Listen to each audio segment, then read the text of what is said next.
আমার ছোট্ট আদরি, প্রথম দিন ওকে আমি দত্তক নিই। সেদিন ছিল আমার অফিস টাইম।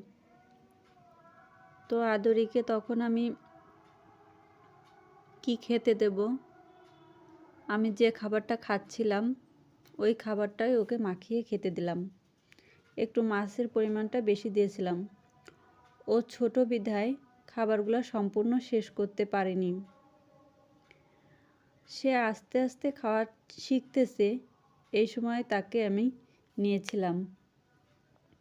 মাশাল্লাহ, আদুরি এখন অনেক বড় হয়ে গেছে। ছোট্ট আদুরি এখন আমার খালি আবেগ। কত মায়াবী তার দুটো চোখ। আসলে গার রং অসুন্দর হলেও সে অনেক মায়াবী। তার জন্য সবাই দোয়া করবেন। আল্লাহ হাফেজ।